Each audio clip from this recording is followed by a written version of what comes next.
তাহলে দেখেন আমরা এখন তাহলে অ্যালগরিদমে চলে যাব।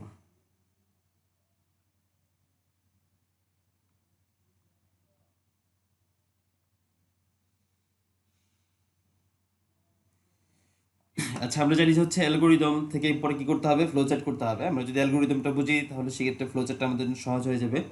আর যদি অ্যালগরিদম প্রবলেম থাকে তাহলে সেক্ষেত্রে ফ্লোচার্টটা একটু ঝামেলাযুক্ত মনে হবে, একটু মনোযোগ দিতে হবে। আর যদি কারো কোনো কোশ্চেন থাকে তাহলে বলতে হবে। আচ্ছা, তাহলে সেক্ষেত্রে দেখেন আমরা বলছিলাম যে কোনো অ্যালগরিদমের 1 নাম্বার স্টেপ হচ্ছে স্টার্ট, আর লাস্ট স্টেপ হচ্ছে কি স্টপ বা ইন্ট। আচ্ছা, আমরা প্রথমে যে অ্যালগরিদমটা করব এটা হচ্ছে ত্রিভুজ ক্ষেত্রের ক্ষেত্রফল নির্ণয়ের অ্যালগরিদম। ত্রিভুজ ক্ষেত্রের ক্ষেত্রফলের সূত্র হচ্ছে আমরা কি জানি, হাফ গুণন ভূমি গুণন উচ্চতা। আচ্ছা, আমরা এখানে ভূমির ধরছি হচ্ছে বি এবং উচ্চতাকে কি ধরছি এখানে এইচ ধরে নিছি। এখানে ভূমি হচ্ছে আমার বি আর উচ্চতা হচ্ছে কত এইচ। তার মানে সেক্ষেত্রে আমরা যদি একটা ত্রিভুজ ক্ষেত্রের কথা চিন্তা করি, দেখেন এটা যদি একটা ত্রিভুজ ক্ষেত্র হয়, আচ্ছা উচ্চতায় ধরছি আমরা হচ্ছে এইচ আর ভূমির কি ধরছি বি। আচ্ছা, এখন আপনি একটা কম্পিউটারকে বললেন যে আমার একটা ত্রিভুজ ক্ষেত্রের ক্ষেত্রফল বের করে দাও, তখন কম্পিউটার আপনাকে বলবে তুমি যে ত্রিভুজ ক্ষেত্রের ক্ষেত্রফল বের করবা এটার ভূমি কত এবং উচ্চতা কত। এটার আপনার কাছে কি চাইবে, তাহলে ভূমি এবং উচ্চতার মান চাইবে। এইখানে আমরা যেই ভেরিয়েবলগুলো ইউজ করছি এটা হচ্ছে আমরা কি করব, ইনপুট করব এটা, তাই তো? তাহলে দেখেন আমরা যদি এটা অ্যালগরিদমটা করি তাহলে 1 নাম্বার স্টেপ, যে কোনো অ্যালগরিদমের 1 নাম্বার স্টেপ হচ্ছে আমরা কি জানি স্টার্ট, তাহলে সেটা হচ্ছে start. 2 number step, 2 number step হচ্ছে ইনপুট। আচ্ছা, আমরা ইনপুটের মধ্যে কি রাখবো? আচ্ছা, আপনি যদি কম্পিউটারকে বলেন যে আমার ত্রিভুজ ক্ষেত্রের ক্ষেত্রফল বের করে দাও, তাহলে কম্পিউটার আপনার কাছে কি চাবে, ভূমি চাবে আর উচ্চতা চাবে। যে মানগুলো আপনার কাছ থেকে চায় নেবে এটাকে বলা হয় কি, ইনপুট বলা হয়। এটাকে কি বলা হয়, ইনপুট। আপনার কাছ থেকে কি চাবে, ভূমি আর উচ্চতা। ভূমির কি ধরছি আমরা বি এবং হচ্ছে এইচ, এই দুইটা হচ্ছে ইনপুট হিসেবে নেবে আপনার কাছ থেকে। আচ্ছা, এটা যদি আরো সহজে বলি তাহলে সেক্ষেত্রে দেখো এখানে এই সূত্রটার মধ্যে এখানে কয়টা চলক আছে, দেখো তো, দুইটা, বি আর কত এইচ। আচ্ছা, এখন এখানে কি বি এবং এইচ ছাড়া কি আরো কোনো ভেরিয়েবল আছে? না। যদি এখানে কথার কথা সূত্রের মধ্যে এখানে একটা সি থাকতো তাহলে কি করতাম, আমরা সি সহ ইনপুট নিতাম এখানে। তাহলে বি সি আর কত এইচ কে আমরা ইনপুট হিসেবে নিতাম। যেহেতু এখানে সি যেহেতু নাই সেক্ষেত্রে আমরা ইনপুট নিব কয়টা, বি আর কত এইচ কে ইনপুট হিসেবে। আচ্ছা, তারপরে 3 নাম্বার স্টেপ, আমরা 3 নাম্বার স্টেপে যেটা করব সূত্র ফলাবো। এখানে সূত্র কি, এরিয়া ইকুয়াল হাফ গুণন ভূমির কি ধরছি আমরা এখানে বি, হ্যাঁ উচ্চতা হচ্ছে কত এইচ, হাফ গুণন ভূমি গুণন উচ্চতা।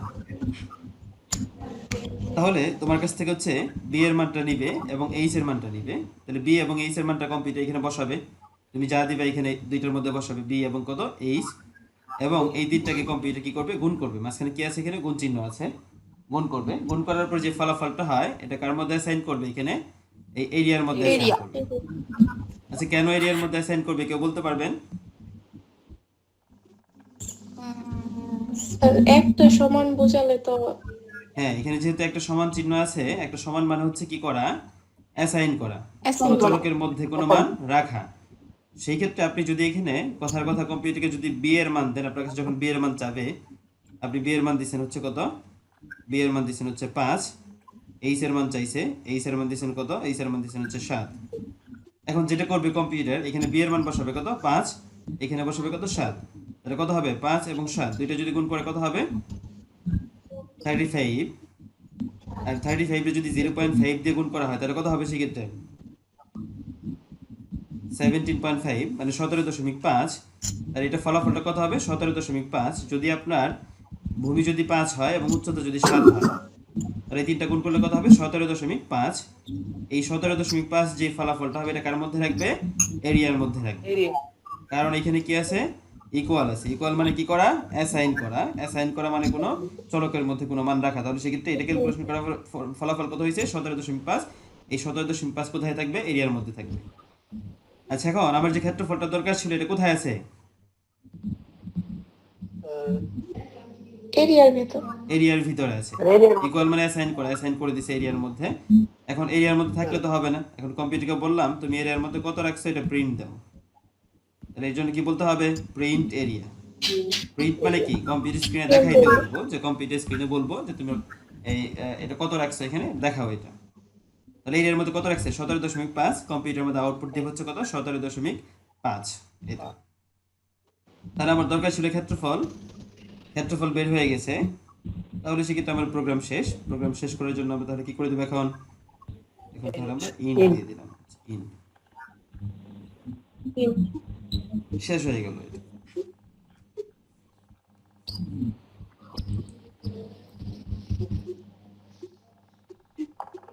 স্যার, আমার একটা জি প্রশ্ন, আপনি যে বললেন যে প্রিন্ট এরিয়া, এই জায়গায় কি স্যার এই যে আপনার 17 এত মান, এটা কি প্রিন্ট করার পরবর্তীতে আসবো? মানে বুঝতে পারিনি, আবার বলো। স্যার এই যে আপনি যে প্রিন্ট করলেন প্রিন্ট এরিয়া হুম 17.5, হ্যাঁ, হুম। এটা কি আপনার প্রিন্ট এরিয়ার ওই জায়গায় মান কি উল্লেখ করে দিব? না এখানে হচ্ছে যেটা আমরা এই প্রোগ্রামটা যেটা করছি, যে কোনো ত্রিভুজ ক্ষেত্রে ক্ষেত্রফল নির্ণয় করবে। মানে হচ্ছে দেখো তোমার কাছ থেকে বি এবং এইচ এর মান চাবে, এখানে কি বি এবং এইচ এর মান কি ফিক্সড আছে, না স্যার। বি এবং এইচ এর মান কিন্তু ফিক্স না, তোমার কাছে মান চাইছে, তুমি তোমার ইচ্ছা মতো মান দিবা কম্পিউটারকে। আচ্ছা মনে করো আমরা এই প্রোগ্রামটা যখন আবার রান করবো, আসলে মূলত অ্যালগোরিদমটা যখন আমরা ফ্লোচার্ট উপস্থাপন করবো, ফ্লোচার্ট থেকে আবার সি প্রোগ্রামিং করবো, যখন প্রোগ্রাম করবো, যখন রান করবো, তখন তোমার কাছে কম্পিউটার বি এর মান চাবে। এখন তুমি তোমার ইচ্ছা মতো বি এর মান দিতে পারবা।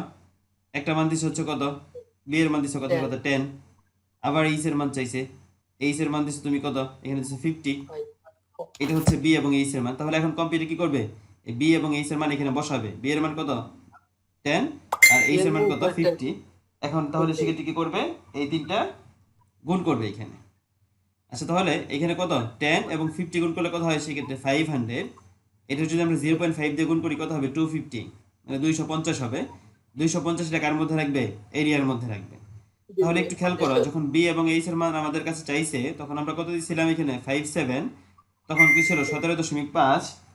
কিন্তু এখন বি এবং এইচ এর মান যখন কত দিছি আমরা 10 এবং হচ্ছে 50, এখন তাহলে এরিয়ার মান কত হয়ে গেছে, এর মধ্যে কত রাখবে তাহলে সেক্ষেত্রে, স্যার 250, হ্যাঁ 250, হ্যাঁ 250 রাখবে সেই ক্ষেত্রে।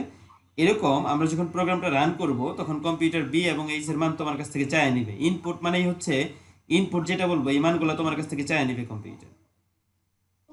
তুমি তোমার ইচ্ছা মতো ভ্যালু কি করতে পারবা, অ্যাসাইন করতে পারবা। এটা কি ক্লিয়ার? জি স্যার। এটা নিয়ে কি কারো কোনো কোশ্চেন আছে?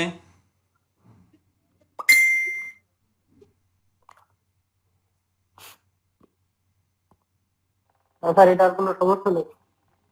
আচ্ছা